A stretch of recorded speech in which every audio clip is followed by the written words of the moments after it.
Hi, everybody. Welcome to our February coaching call. We're really excited that you're here. My internet's looking a little slow, but I think we're okay. And then Derek wasn't able to join on a different computer. His laptop was saying no, thank you. So he's next to me. But yeah, hi everyone. Nora, why don't you take it away and welcome everyone? And then we're also going to do product stuff. Cool. Sure. I'm going to be Yeah. fiddling, trying to make sure we're streaming places and double checking as we're really trying to learn Riverside and how it works. Cool. Still, yeah. Sounds good. All right. Welcome, everybody. Yep. This is our February coaching call. So if you're new, welcome. It's great to have you here. If this is the first call, maybe in a while, great to have you back. Just as a quick reminder, a couple of things you could absolutely um, ask questions. So if you didn't, I think we had one question submitted in advance. So we'll get to those first. We usually knock those out after we do some quick product talk, and then we'll hit any questions that you might have live. You don't have to come on live with us to ask your question. You absolutely can. I think you can only do it on the desktop, not on mobile, if I'm not mistaken, because of the way Riverside works. But we can always, you can drop your questions in the chat, and I think we have Anna here helping us so that we can make sure we're capturing all the questions that you have. Perfect. Awesome. And I'm coming on to say we are streaming. It is actually working. So I'm excited about that. It looks like we're finally fine tuning all the Riverside stuff. As a side note, because every time we're kind of like, what's happening? And we get new people on, and I am working on a help doc. So that's on my to do list. And I would hope my goal is to have it out before the next one. So it'll be like really clear. There'll be a link to the help doc and all the like onboarding coaching call emails. So if you do want to ask a question live, you know exactly the setup and where to go to get help from Riverside. So I will be working on that. But yeah, now we're like 3 or 4 deep, and I'm starting to get used to it. So yeah, I think we're doing product stuff. Derek. Hello. Yeah, so Riverside's great, except on my laptop. So I'll check the help doc myself to see what's up. Product wise, yeah, we're about to release a new feature, which is going to be a way for you to categorize feeds. So you'll be able to say this is a course feed and just get organized with. We know people have many, many feeds. Select like courses versus opt ins versus individual coaching feeds. That'll help just kind of bundle up the content in your My Feeds page, which can get unruly if it's too long and just becomes a big list of stuff that's difficult to organize. So this will be a nice way to just organize the front page when you land in your account. It's all your feeds listed. This will be a nice, easy way to keep things together. We've always had labels available to feeds where you can type in certain things like notes to yourself internally. But just putting in categories is going to keep things a nice systematized way to keep your feeds in check. This will lead into a future update that's coming out later this year, which is going to be a nice dashboard. So you'll be able to see like of my opt-in feeds, what percentage are subscribing, that sort of thing. So that's the future update that we're leading to. So be on the lookout for feed categories, which is kind of like phase 1 of getting this organizations tool together. And do start organizing them yourself, because once we're ready to go live with the dashboard of stats, then you'll have a nice, easy way to filter stats, because maybe you don't care so much about your one-on-one coaching feed downloads because it's just one person, but you do care about your paid course or membership site, that sort of thing. So this will be a nice way just to, again, to get set up, initialize your data, and get it ready for the bigger release later this year. Cool. Cool. I did find one tweak. I had to press go live on Facebook, but at least the streaming key is there and saved. So I'm creating an SOP for myself. So every time I do this, I don't panic. My ADHD brain is like, oh, I got time before the call. And then I'm like, oh, wait, I'm in charge of it working. I don't have time. And then I run. Anywho, I don't know if anyone has seen the reels of people with ADHD, like running to the bathroom right before I am like notorious for that. Anyways, cool. So we have one question submitted. I don't know if anything has come in late. So if fellow, yes, so you totally get it. So I don't know if we have anyone. We've had this a couple times now where people come on the call and then they submit through that process, and we're just like, wait, we didn't know. So if you want to ask a question, like after we do the submissions officially, like through here, we do chat, and then we also created a new process as well to catch all the questions coming in the chat. So we will have your question. You don't have to worry. If you want to come on live, you just have to hit what does it say, like join request to call in, which just sounds weird because we're not like a radio show. But yeah, that's what that button means. And you can come on with your camera if you want, or you do not have to come on with camera, and you could do audio and we'll still record it for you. Or you can just type the question in the chat and we'll answer it for you. And we might have clarifying questions and stuff. So Nora, can you see the first question? Yes, I see. What are the best strategies to market my podcast? Looks like ready to launch it now. So I guess the question I have is this a private podcast or is this a public podcast? Yeah. It says you're live too, the person who submitted this. So maybe you're listening. Maybe. Secret launching. Maybe. I think I'm going to make the assumption that it's probably private. Maybe. But if not, then if you're on live, then definitely let us know. So if it's a private podcast, you obviously have a couple of options. I don't have a lot of context here to understand if you have an existing email list, if you're going to launch to your existing email list. And so this would, to be fair, the email list launch would be where I would start for both. Right, for both the private and the public podcast. With any podcast, public or private, your number one job is to drive traffic to it, right? And so for a public podcast, that means you're driving traffic to a directory where they can subscribe and listen.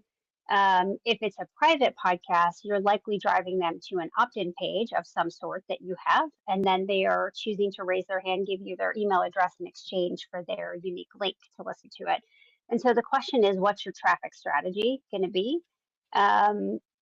Understanding your traffic strategy, whether it's are using organic social media, at a minimum, even if you're not a huge fan of social, making sure it's like linked in your bios and making sure you've got some, if people go check you out, because the reality is, whether you use social or not, people still check you out there. That would be one. I mean, you could use promotional partnerships. You can guest on other people's podcasts. You can potentially join bundles. You could strategically use kind of other communities within, obviously making sure you're paying attention to their rules of engagement and rules of the road for any, community that you're on. But if you're answering questions, even on Reddit or, other things, there's opportunities for you to get seen there. I would say, I don't know for some people that have a budget, they choose to run ads. Obviously I would want to make sure your messaging feels pretty solid before you're spending a ton of money on ads. I mean, some people do have a budget for testing, and that's how they determine which messaging works. So that's a strategy as well. I think understanding a little bit more about the context and the constraints and kind of what you're going to choose would be helpful. But I will say public is no different than private in the sense that you are going to continually need to drive traffic in order to get listeners. That's kind of the big thing there. Yeah. Yeah, I'm trying to think. Yeah, and like Nora and I aren't really like public podcast launch experts in any way, shape, or form. The whole thing about it. Yeah. It's a whole thing, and I don't know the latest. It's kind of like, you kind of want to, see what is working out there by somebody who maybe does that regularly. So I'm trying to think of anyone in our community who does like public podcast like launching and support. No one really comes to mind in my. there's a lot of advice I would say Yeah. out there that's easy to find. Yeah, a couple things for public launches. I mean, obviously you need to have a set of episodes ready to go. You're never going to launch Yeah. with just one episode. I think it's the buzz building around it, like any launch. So it's kind Yeah. of no different than either, depending on who you use or what consultant or agency you're going to use for a podcast launch. A lot of it, are you aiming to be in the top 10, right? Like Yeah. that's usually what it's like, okay, well, to do that, there's a budget involved. There's, Yeah. if it's going to be an audience size kind of a thing, and building buzz, and then making sure you're pushing that call to action for them to subscribe and review and that kind of stuff. So Yeah. I it would add varies. to, yeah, like I think the like, oh, I want to be in the top 10 is like less of a thing now. Meaning I feel like podcasting is definitely having a moment. It's like a different moment and it's had several moments and it's having a moment um in that I don't know, it feels like everyone's starting a podcast and that's a positive because where I'm getting at with this is being niche is actually really huge right now with podcasting. So like Nora, did we ever have dreams of having Launch Your Private Podcast on the top 10 in like an Apple chart? Like, no. No, I will say though, there are people who don't know a lot because our understanding and awareness of podcasts are very Yes. different than other people who start out. So people who are very new are like, I think I need to be in the top 10. The Yeah. reality is you do not. But there are plenty what of I'm people that saying. will take your money to try to get you to that goal.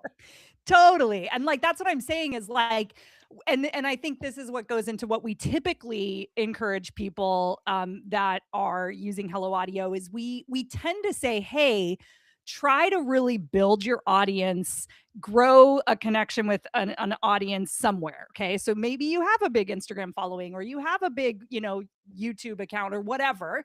And that's great. That means you have an audience. If you're like most people where you're like, around the like average amount, maybe focusing on a private podcast where you're collecting email addresses for a while before you really launch a public one is a strategy, particularly if your expectation is to have a lot of listeners going out the gate. However, yeah, what I'm seeing right now in people talking about podcasting is more about like you can use your podcast as a conversion tool in like a public podcast.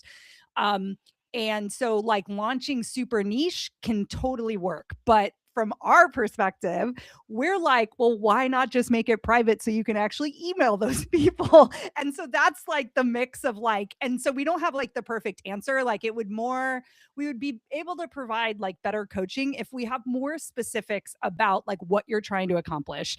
And of course, there was someone in the chat that said cover both. So that's why we're covering both and, that kind of thing. But I don't know, just some of the thoughts around what I'm seeing right now. There's other things. If you're using your public podcast as your like pillar content, and your goal is not like, oh my gosh, I want to like grow it so big and have all these subscribers, but your goal is, attract the right people, have a space for people to connect with you, and use it to create other content like social media posts on LinkedIn or Instagram or another channel. There's Brittany Hertzberg, and we just had Nina Clapperton on. Her episode just dropped today. They're big on like SEO, right? And using a podcast for SEO is a pretty smart move right now, particularly with AI. And so if, you've always wanted to jump on the SEO train, but you kind of haven't really felt like blogging, a podcast is a great way to really do that because you can kind of hit both. And so those would be the two experts I would recommend around like podcast SEO and like what you can do with that. So that to Nora's point at the beginning, traffic strategy, like if that, and so just kind of picking an avenue to pursue, I guess, is like where I'm going with that. And encouraging people to launch niche podcasts. I think that's awesome.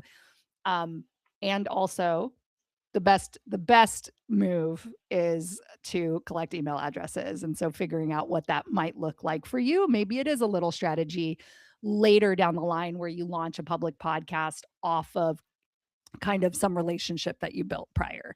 You can still have that vision for that, what you want that public podcast to be, but and I'm not trying to discourage someone from launching. I'm just trying to lay it out there for other people who might be like thinking about it. You said you're ready to launch. If it was public, go for it. That means you've like gone and done all the work. I'm not trying to tell you not to. I'm just trying to kind of contextualize it for other people in coaching.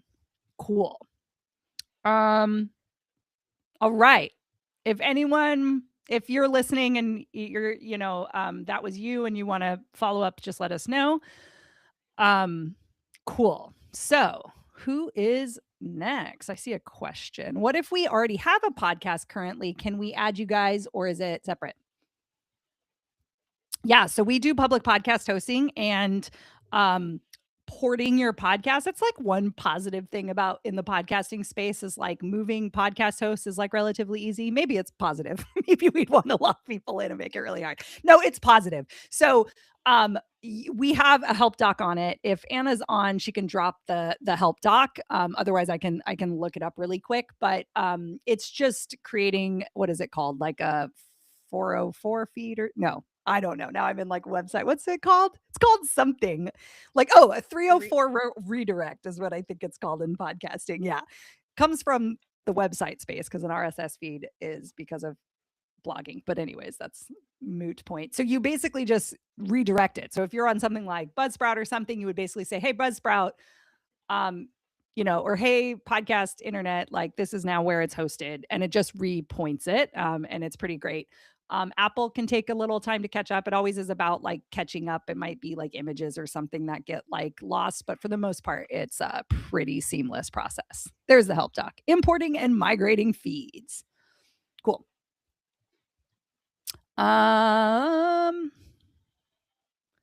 Next.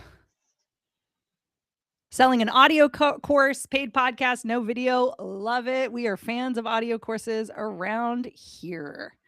Heather, I'm new and dropped one episode. It was super easy using it as a lead magnet, but really want to begin weekly podcasting privately.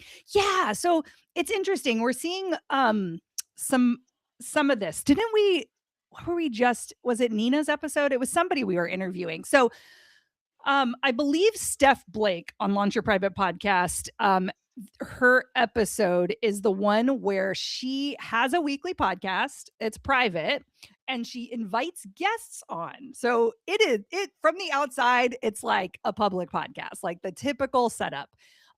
But her goal was never to have this like public podcast of like, mysterious downloads. Her goal was to grow her email list and her reach through her guests and having guests on, kind of creating that true audience swap, if you will. And so if you think about it and you've been a guest on a podcast and, you are supposed to post on your social to like supposedly get some more people to listen to the show that you're on, we all know that doesn't work super great, I would say, unless it like perfectly aligns. And so what Steph Blake does is she does this weekly show. It drops weekly. I don't know if she still does it, but she was doing it for a while. And the guest was just required to email their list and the people had to opt in to listen to it. So then she got people that like were truly interested. It wasn't this like pseudo download that she had no idea who they were. And she's able to actually track the results of the guests. The guests are happy about it because they're like, oh yeah, like we're now like officially exchanging value. And it just created this like great, way for her to grow her list using a podcast in a way that does not, use the friction. The friction is on the very front end, right? Of course, somebody has to still like opt in and sign up. But then you're just getting the people who are truly, truly interested, and then she can email them and sell them stuff, which is always huge. And I think that's like the big thing that we're missing in podcasting is like, you just can't sell to those people. You can on the show and stuff, which a lot of people do pretty well. So that's my thoughts on a weekly show. It's totally possible. So all the effort that you put in for a public podcast, you could probably dial it down just a little bit, right? The editing doesn't have to be perfect. You're not like whatever. And you actually walk away with a list and you can see growth, regular growth. I think that's great. Like as a guest, I would much rather share to my list. It just, I don't know, it's just like where, maybe it's just like where I show up right now, I guess, like in our business. And so it feels easier, like, oh yeah, sure. Like, like here's a link to the episode. It is a private podcast. You can get other, stories and stuff like that. And that feels easy. What always feels hard is like, here's your reel, here's your image, here's your this, like, here's some captions. And I'm like, now I have to schedule it. And I don't know. I don't know why that feels harder. There's all seasons for business and how we sell in our business. But anyways, Nora, do you have any other thoughts on like a private weekly show? Because we do love the like container when the asset just is like, set it and just send traffic and it just does the thing and you don't have to keep creating. However, I think there is space for a private podcast to be ongoing, right? Yeah, I think my only what ends up happening when I get into like these coaching or consulting moments is I want to make sure that it's not cannibalizing whatever you're selling. And Yeah. so in private podcast, what's the goal, right? What's the goal? Yeah. Have this like ongoing weekly show to really connect with folks, but like creating the urgency, creating the conversion point be of like your framework in 5 episodes and like driving traffic to that. But that's what's great is on the for that too, right? And so you're kind of hitting them lots of different places. So Heather said she wants to grow her email list, help people, and sell my course. So yeah. Cool. Nice. All right. Other questions. It looks like Prudence said, if you want to come on and you're on a desktop, you can. You just have to call in. If you want to type it out, you can too. So just let me know. That's for you, Prudence. Heather.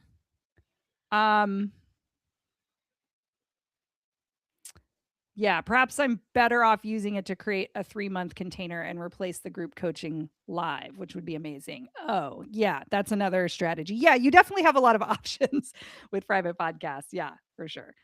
Yeah, because I think the one positive when we tend to pit public podcasting against private podcasting, one of the positives is like, oh, it doesn't have to be like an ongoing thing you have to worry about. And so if you're all in, go for it. If you're like, oh, just creating that weekly commitment, if that's your promise to people on the feed, I am always just like, be careful, make sure you really want to do that.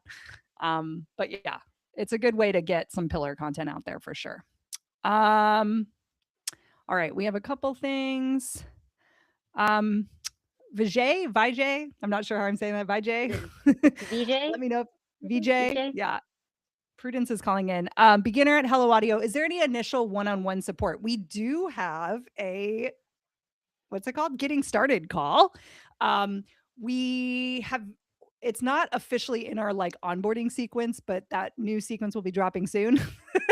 So I think if you like had a way to find it, it would be somewhere in the help docs. It's something that's new that we recently launched. We can have Anna drop the link. It's on Tuesdays, I believe, right now. And it's basically a call where you can get one-on-one support. It'll be Derek, because usually it's tech related. And so he can kind of help you get something set up if you need to. It is a group call. So just to be clear, Yes. It's not a one-on-one call. It is a group call. Yes. Sorry. It's a group call with a cap. I don't remember exactly how many, but like as of right now, because the link isn't everywhere, you probably will get a one-on-one call or a very tight call. And so yeah, so that's the best. It's strategic. Okay. Okay. I mean, if you have strategic questions, ask them now. And then if you want to match the tech to kind of some of the strategic questions, you can, that would be great too. Okay. Everyone's asking for the link. Uh-oh. Maybe it will be a group coaching call. Okay, cool. Alejandra, how can you turn videos into Hello Audio file podcast episodes? You literally just drop them in the feed. So when you create a new feed, select private, my guess is what you're wanting to create first. And there's a couple things you fill out, but once you're live, you literally just drag those files and it auto converts for you. That's one of the easier things. Okay.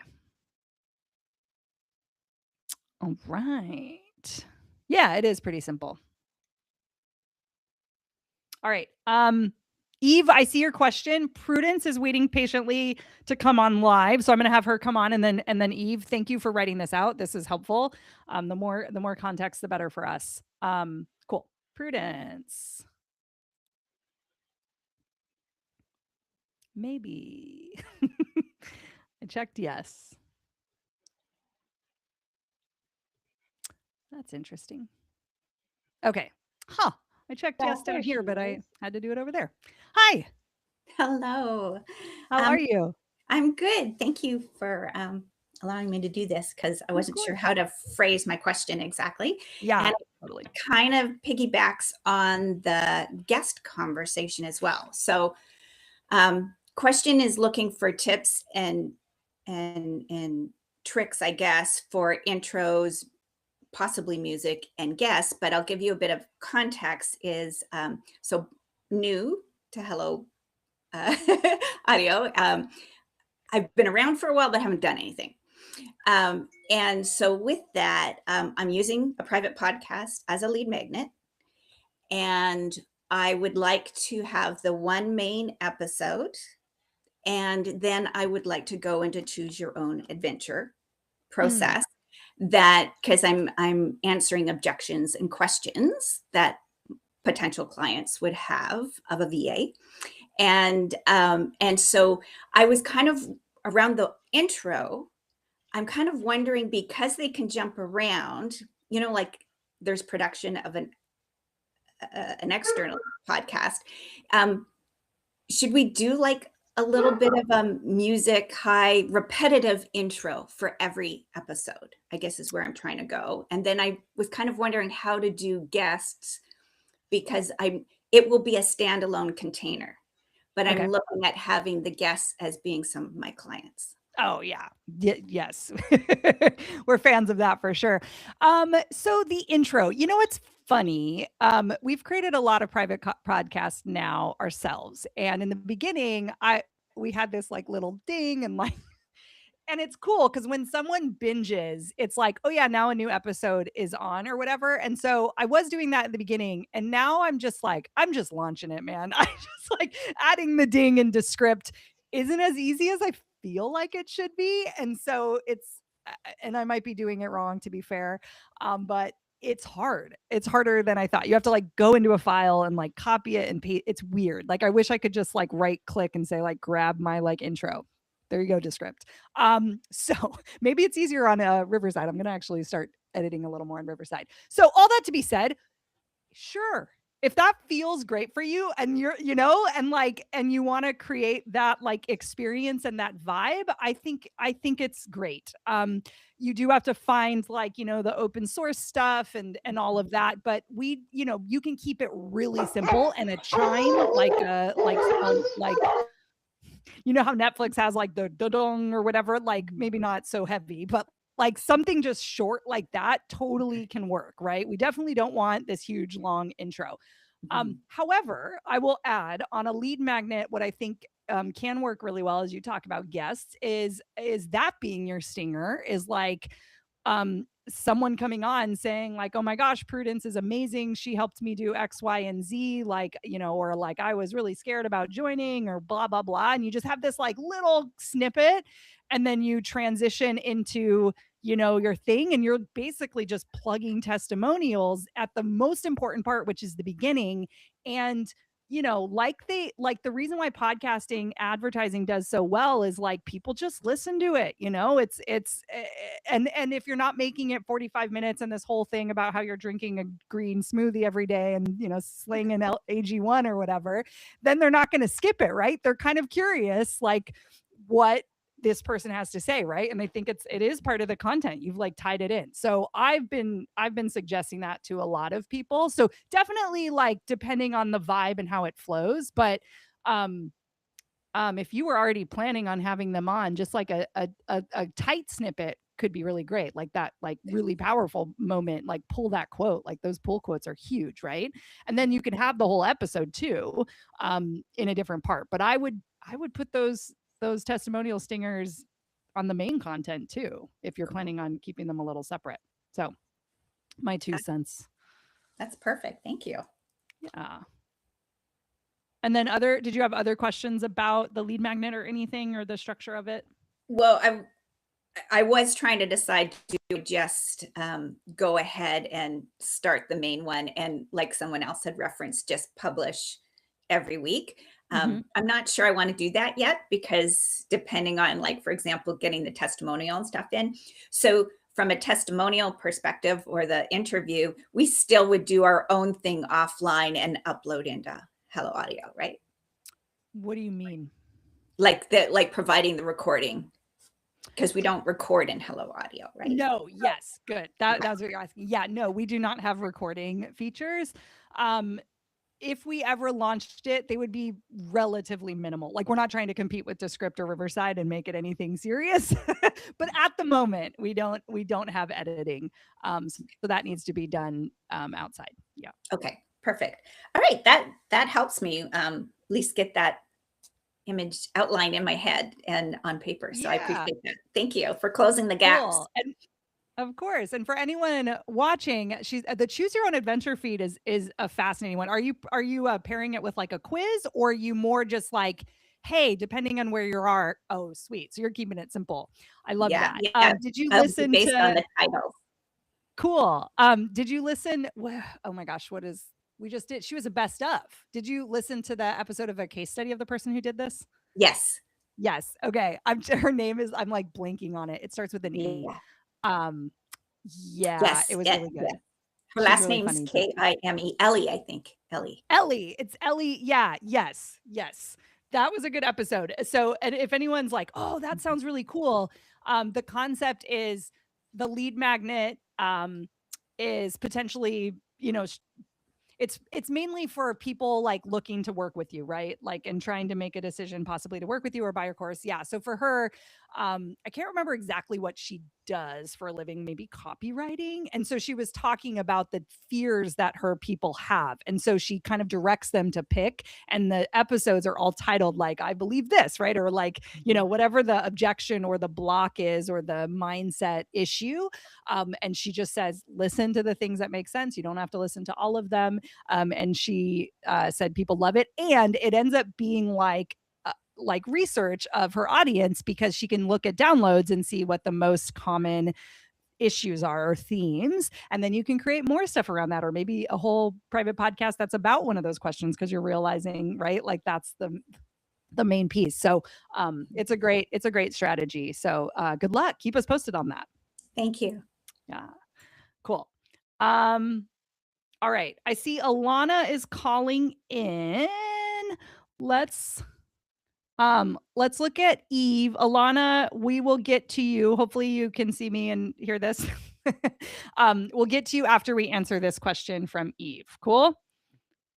All right. Let me see. Okay, I'm scrolling back up here. Okay.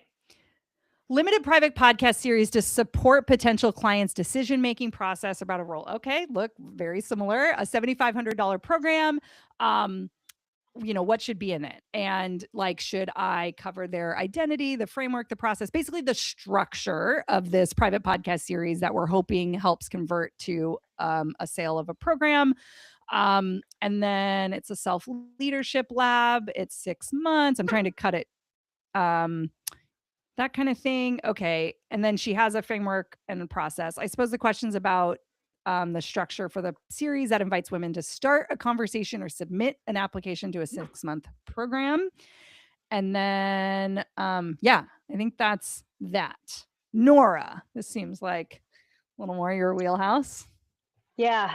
I've created several of these. I would say the biggest thing is understanding where you want them to end up, and what are the underlying fears that they have, what are the beliefs that you need to build, what are the emotions that you need to create in order for them to be most likely to purchase and enroll in that private program.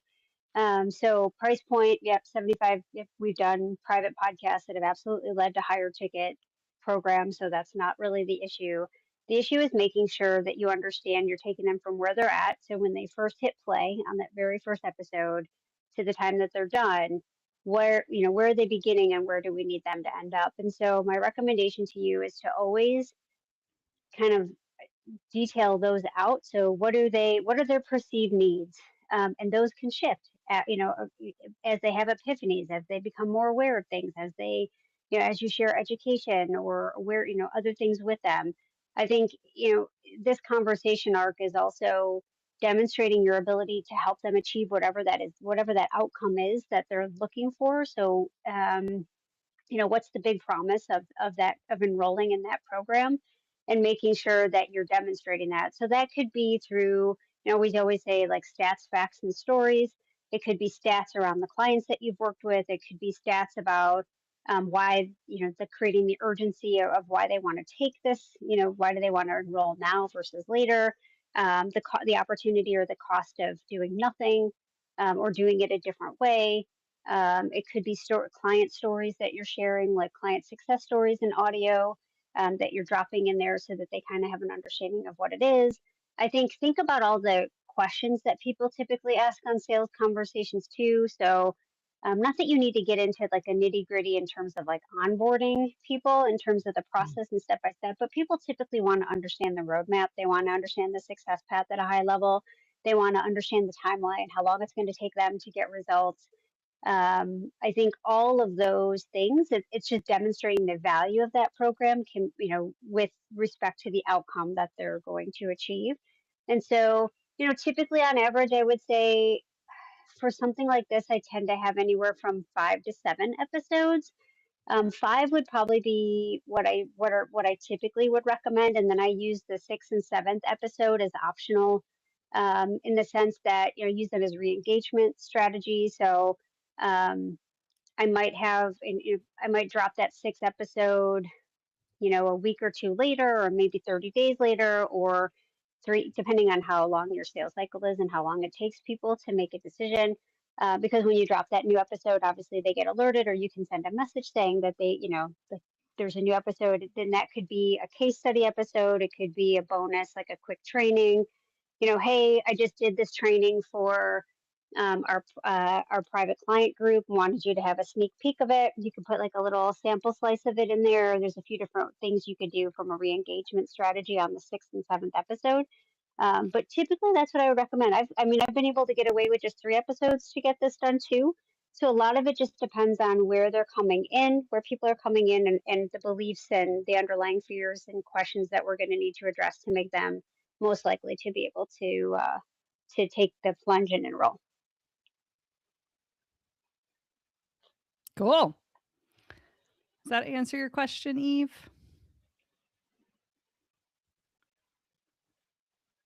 Cool. Yes. Sweet. Okay. All right. Alana, you are up, coming in live. Hey. Hey, Hi, sorry. welcome. I'm sitting in my bed working. No, I am all for the bed sesh. Oh, I love it. So have been thank you for known. this. I've created a podcast, like 5 episodes, and I don't know exactly how I'm setting it up. Basically, I have it as a secret podcast that they have access to. I'm creating a new universal link each time to just have it be an expiration for it. Basically, my vision is to have them go through this secret podcast or public, and do it before they enter into a 5-day intensive that I host. So then the Okay. 5-day intensive, after that, they have the opportunity to come into our 1-year program. So it's Okay. kind of this idea of getting them to show up and have an opportunity to learn about why what we do is going to help them, how it's going to help. So So one it's of my like a questions is- pre-warming thing, but not Mhm. the main conversion event. Okay. Exactly. Yeah. It's just warming them Yeah. up and getting them ready. Now, a couple decisions I guess I'm wanting to make is, first of all, right now it's private, limited time. And Okay. I don't mind that it's limited time. I don't mind that it's private, but I am having some issues with a lot of women and I work with women, they come in and they can't get it on Spotify until I put their email address in and sign them up. So if I make it public, I think it's easier to have it on Spotify, and it just be easy for them to scan the QR code and get it on Spotify. Or is there an easier way to do that? Yeah, I think so. It has to do with the fact that you're using the universal link is Mm. like Yeah. issue number one. Yeah. So why don't we talk through the choice to use the universal link versus having them sign up so you're not manually signing people up? Okay. Yeah. So what is the process? So I guess maybe how do they find out about this? Is it on your website? Are you posting about this, lead magnet pretty regularly? What does the like sequence look like to get them to start listening? So basically, they sign up from a Facebook ad to the 5-day intensive. And then Okay. from that, they get an Oh, email. And the email's like, hey, here's my special gift to you, this secret access podcast, limited time availability. And then it warms them up 2 to 3 weeks before they come into the intensive. okay. Now I'm seeing. Okay.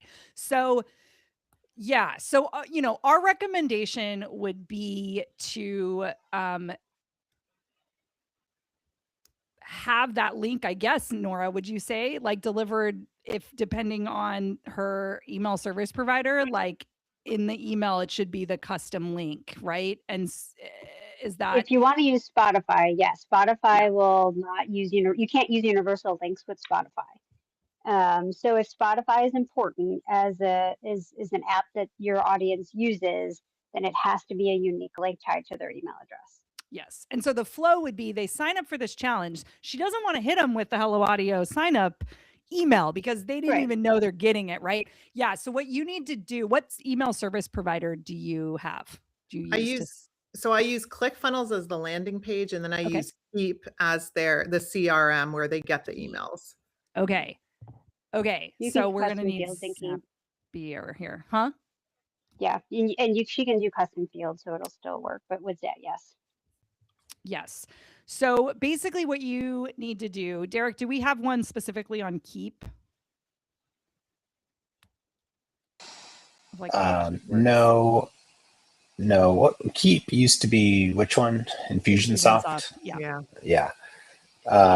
No, we don't have a direct integration with them, but it wouldn't even be the way to do it because ClickFunnels is the source. I mean, I guess you could pass from Keep to us the see. connection, but it's not Pass a Hello from Audio ClickFunnels. sign up page. It's a ClickFunnels sign up page. So Zapier would have to be involved somewhere. Yep. So yeah, Zapier. So ClickFunnels, Zapier to Hello Audio. And then those people get a link from Keep with their link. And that's the custom Is field. the setup. Yep. Yes. So there's a couple help docs that you're going to need together for this one. Derek, do you want to pull them? I don't know if Anna would be able to pull the exact ones. Yeah. So Mike is coming on. I know Mike does this for a lot of clients. Zapier is what you need for this. So now what's going to happen is an email address is now tied to the feed. And that's beautiful because you can actually also see who's listening, who's subscribed, which is way better level of visibility, particularly for exactly how you're using this. Like you want to know, like, is there someone you can reach out to? Can you resend a link or whatever? It'll make support easier in some cases because of that. So yeah. And then you to turn on the Spotify, you will have to like turn that on, in the feed, which it sounds like you probably already did, but then Spotify's like, what are you talking about? So I think once you have the links tied to the people, there might be some backtracking here. If you want to get everybody's email address, you could potentially import them in from Hello Audio. Would you want them to do that? Is that like, this is like a Nora question because Nora's really good on the like, is it worth it from a like marketing standpoint or? I just want. Yeah, go ahead. Sorry, I apologize. Go ahead. No, you're fine. I was going to ask before I answered that question, if you with the 5-day, it was a 5-day intensive, right? Do you put any of that content in audio for consumption? No, not yet. I mean, I could probably do something like I could probably just take the audio from. I do it on Zoom, so I could probably just pull the audio from the Zoom call and stick it in as it's even easier than that. We like link to your Zoom and we can grab the video and you just put it in the feed. So yeah, that all can be done through Hello Audio if you set up your link. So okay, I know where Nora's going. Go. I like what you're thinking though. This is good. This is good. Yeah. So, I mean, it makes it a lot easier in terms of not needing to make that feed expire because you're just going to continue to use that same feed. So what you're really doing is just pre-framing and getting them ready. And it's not pre-work, but sort of like we're getting them excited and maybe, there's some stuff we want to cover to help them pre-frame that experience in a certain way. And so then you can just continue to use that feed. Hopefully you would increase consumption of that intensive experience, which would, if we're increasing consumption, the goal is to increase conversions because you sell something, I assume, in the intensive then is like the pitch.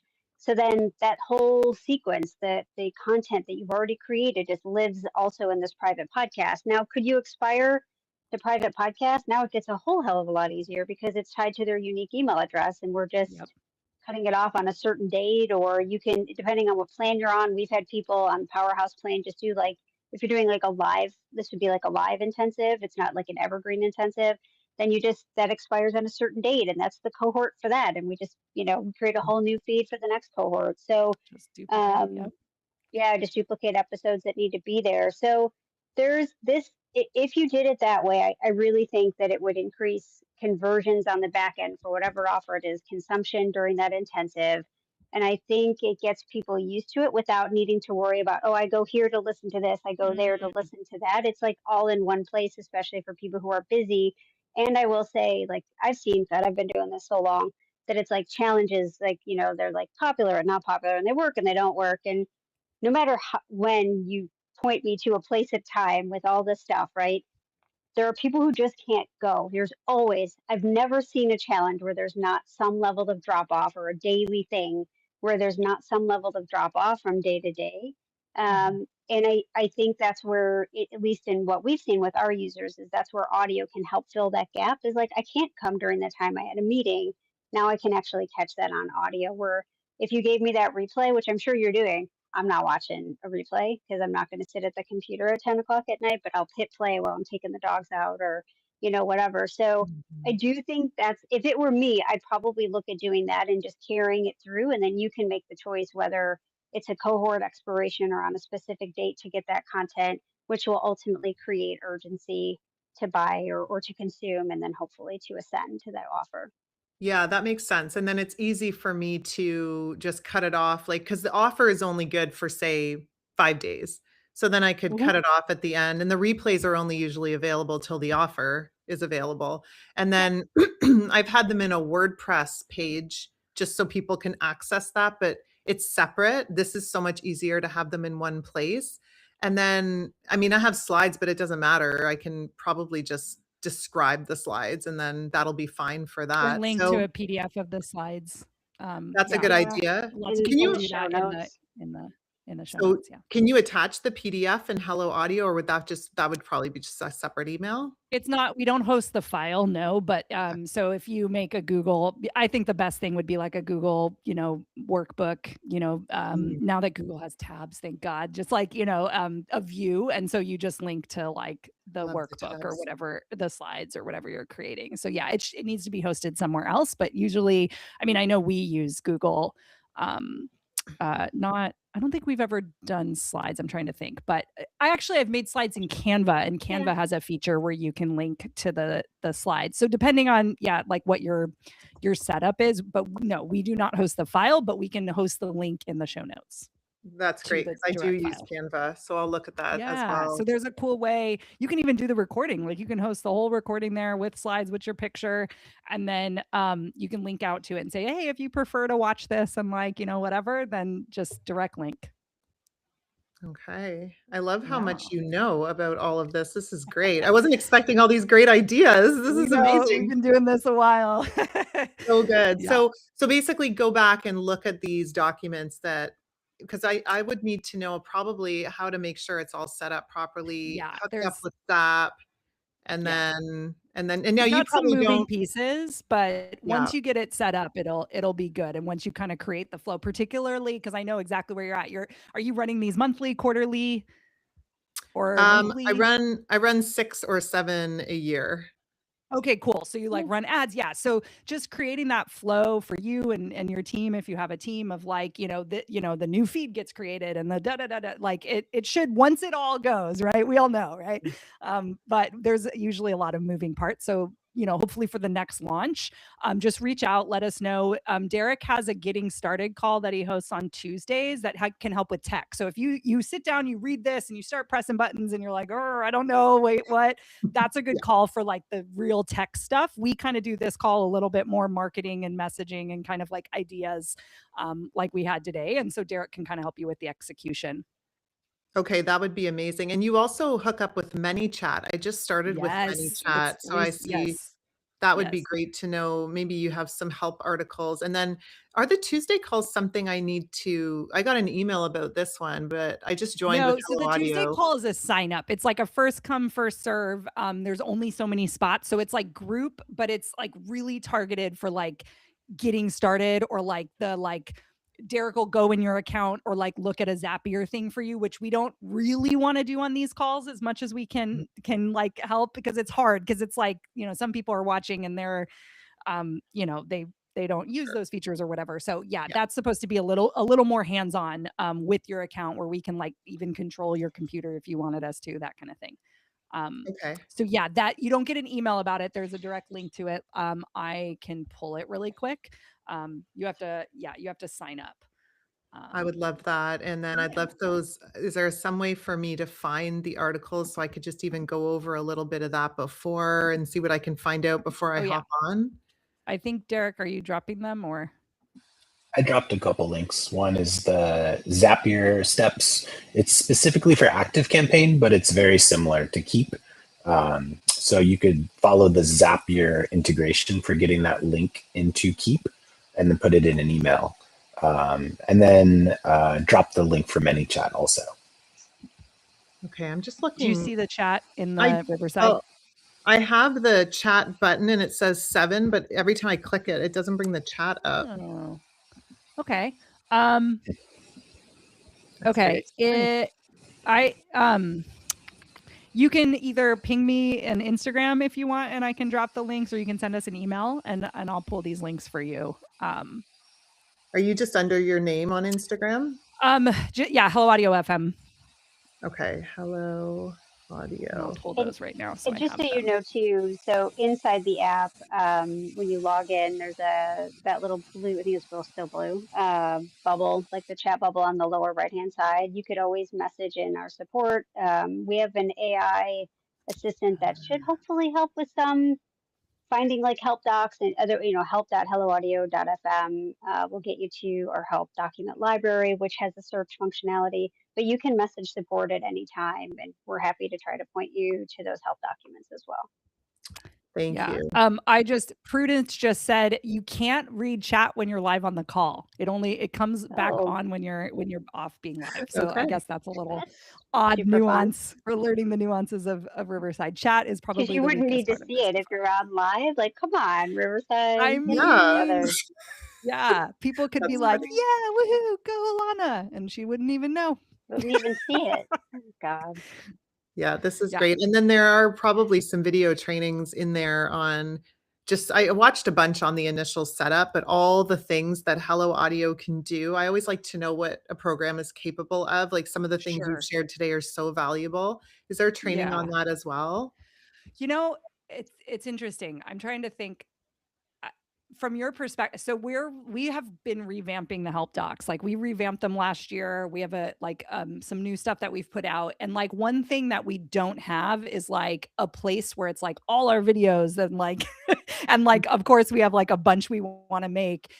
From your perspective, would you be like, yes, please give me the playlist of like the top 10 features or something like that, versus I guess where I'm getting at is like, we have like a getting started section and we have it all like broken out, but there isn't really a like comprehensive, I don't want to call it a course because it's really tech walkthroughs, but like, yeah. What would help you? I'm doing a customer research right now. Yeah, no problem. I'm happy to help. Almost like and it's such great marketing too. It's like, this is what this program is capable of. Here you can do this. You can hook it up with this, and then you can perform this, and this is how you can get more clients into your database. You could do it this way. And this is how, if you have this goal and you want to get more people, or you want to reach more, or you want to, have something going on Evergreen, whatever it is. Yeah. And then some of these capabilities of hooking things up together, the technological side of it, and maybe a bit of a walkthrough in that with different programs. Yeah. So you're like mixing a little bit of strategy and a little bit of like, it's not strategy, but it's like you're coming in thinking about what you want to achieve with it on top of like how to exactly do it. Okay. Yeah, I feel like a lot of business owners are probably thinking, how can I use Hello Audio in my business to gain more clients? So it's like Yeah. almost those plug and plays of, choose your own adventure, go here if you want this, and here are some ways you could do that. And then Yeah. also technically, how do you set that up? So then you're not, fielding as many questions, maybe even too. So Yeah. Yeah. I think so. We hit some of that stuff with our case study podcast, but thinking about how to repurpose that into something that's more like go here, go here. Yeah. I'm just like thinking through, Nora, hopefully. I dropped the Yeah, link to yeah, the you're good. features page. okay. And that highlights some of the main features that we offer.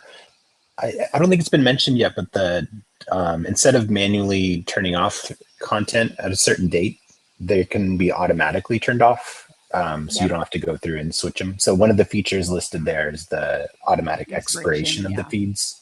So you can set that up to be like, they signed up today, and then 14 days later automatically turn it off, or on this day turn off the feed. So you know what I think is available. probably this fits in is like, it's probably YouTube. Like, I think, Nora, what we're going to do is like at the top, the hook is like what the question is of like, so you want to use, a private podcast as a lead magnet. Let's talk about it. And then it's like a 10-minute series and someone could binge that really quickly. Yeah. And it's less about help doc organization. While yes, the help docs should have videos and stuff where it makes sense, but then thinking about the like strategy of it. Just like like putting it somewhere in a way that makes sense. Yeah. Cool. Well, thanks for your insight and good luck with this. Like, so we're here. You sound like somebody who's like a doer and you're going to go try and tinker and stuff. But, as you get, as you hit your road bumps and stuff, hit the chat and the AI chat. It is AI, but it does know our help doc. So it might be able to help. And then of course that gets sent as an email if it doesn't help. And then the getting started call too, as well. So hopefully we can make your next run of this a little more smooth. I'm excited. Thank you so much. Too. Thanks for your help. Yeah. Thanks for stopping by.